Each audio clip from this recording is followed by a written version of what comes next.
Alors nous sommes le mardi 10 mars 2015, nous sommes de retour aux Sablettes. J'ai quelqu'un à côté de moi, je vais lui demander de se présenter. Bonjour. Bonjour, Olivier Andro, je suis candidat du Parti Socialiste dans le canton de la Seine-sur-Mer 2, Sifour, la Seine-Sud, Saint-Mandrier. Et je vous remercie pour votre interview aujourd'hui qui nous permet de nous exprimer. Alors justement, j'ai quelque chose à dire, voilà, parce qu'on a nous aussi des choses à dire. J'aurais qu'on revienne un petit peu aux élections municipales de la Seine-sur-Mer. Je vous rappelle qu'on a fait tous les candidats, voilà, donc on a donné la parole à tous les candidats, il y en avait 8, y compris Marc Villemot, voilà, donc le maire a été interviewé aussi. Et donc on est là pour donner la parole à tout le monde, étant entendu aussi qu'il faut aussi nous le demander. Vous avez fait cet effort de nous venir nous le demander, donc on est là pour vous écouter, bien évidemment. Je vous en remercie. Nous saisissons voilà, toutes les opportunités qui nous sont présentées pour nous exprimer, pour présenter nos propositions, pour expliquer les enjeux de cette élection départementale qui n'est pas toujours bien connue, bien définie des citoyens. Et donc c'est aussi l'un des enjeux de notre candidature, celle de Jessica Gérondal et la mienne, Olivier Andro. Alors j'ai posé la question à tous les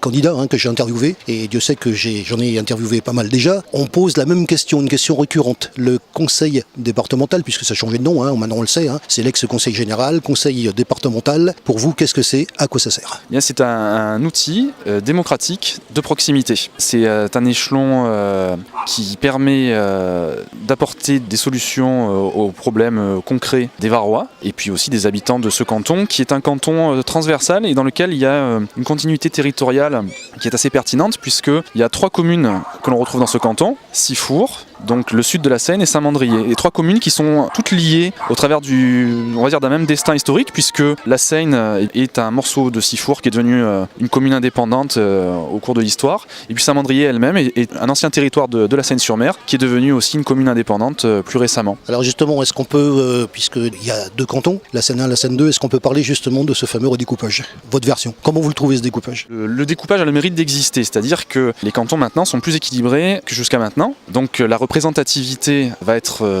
bien meilleure grâce à cette redéfinition des cantons, puisque tous les cantons représentent à peu près le même nombre de personnes, ce qui n'était pas le cas jusqu'à maintenant. Et puis surtout, cette réforme territoriale a permis de présenter aux citoyens des binômes. Et donc on va se retrouver avec une assemblée, quelle que soit sa couleur politique, qui sera totalement paritaire. 50% d'hommes, 50% de femmes. Ça, c'est un vrai progrès pour la représentativité des citoyens. Alors, on va parler bien sûr de votre programme, ça c'est sûr. La date est avancée, ça se rapproche, c'est à la fin du mois, puisqu'on est dans le mois, la campagne est très courte, je l'ai déjà dit, vous le savez. Vous êtes sur le terrain déjà, donc on vous voit justement en train de distribuer vos tracts, d'être au contact de la population. Comment on vous perçoit?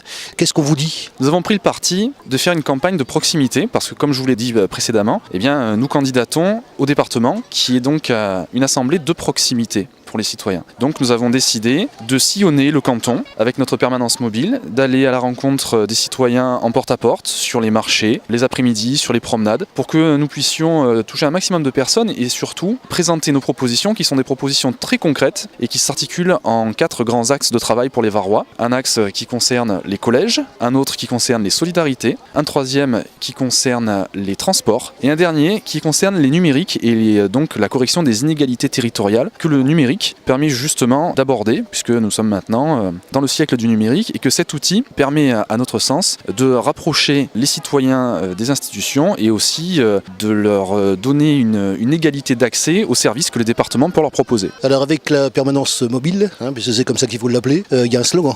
Oui, tout à fait, notre slogan c'est Bougeons le Var, c'est-à-dire qu'on propose une candidature dynamique de manière à sortir un petit peu de l'immobilisme qui concerne le département depuis maintenant des années, voire des décennies. Donc on a choisi de proposer Bougeons le Var, parce que d'une part, notre candidature dans la forme est une candidature de renouvellement. Nous sommes des candidats ancrés dans le réel. On revendique le fait de travailler, de ne pas vivre de la politique, parce qu'un élu c'est un citoyen engagé et c'est un citoyen qui doit être aussi engagé dans le réel. Donc nous réfutons le cumul des mandats. On revendique le fait d'avoir un emploi en parallèle à notre engagement citoyen, notre engagement politique. Et donc notre candidature s'inscrit dans une forme de dynamisme qui vise aussi à renouveler la pratique politique. On fait des propositions concrètes, je vais vous en parler si vous voulez dans quelques instants, mais c'est aussi une nouvelle manière de faire de la politique que nous proposons aux électeurs. Une manière qui sort finalement du cumul des mandats que nos concurrents ont cru bon de mettre en avant dans leur propagande politique. C'est aussi pour sortir de la politique politicienne. On n'est pas forcément dans le dénigrement ou dans le négatif. Nous, ce qu'on veut, c'est faire des propositions parce qu'il y a des attentes citoyennes qui sont fortes, notamment sur la solidarité, et notamment sur les collèges dont s'occupe le département. Sur les solidarités, nous faisons différentes propositions concernant les liens entre les générations. Des propositions qui visent à faire que les jeunes et les moins jeunes puissent mieux vivre ensemble, puissent se parler et puissent échanger. C'est pourquoi, en termes de solidarité, nous souhaitons favoriser le développement des places dans les EHPAD, dans les maisons de retraite, puisque c'est un enjeu majeur de notre département. Nous souhaitons aussi mettre en place des maisons des familles pour proposer un soutien à la parentalité à la fois aux familles qui peuvent connaître des difficultés avec leurs enfants ou leurs adolescents et en même temps créer des liens au travers de systèmes d'échange, de services par exemple, entre les jeunes et les seniors. En ce qui concerne les collèges, nous pouvons constater que dans ce canton, il y a une inégalité entre les différents collèges, notamment le collège de la Seine-sur-Mer Sud, le collège L'Herminier, qui est l'un des plus importants du département et qui est l'un des derniers à ne pas avoir été rénové. Et nous considérons que cette inégalité territoriale est injuste et que les prochains conseillers départementaux élus se devront de s'activer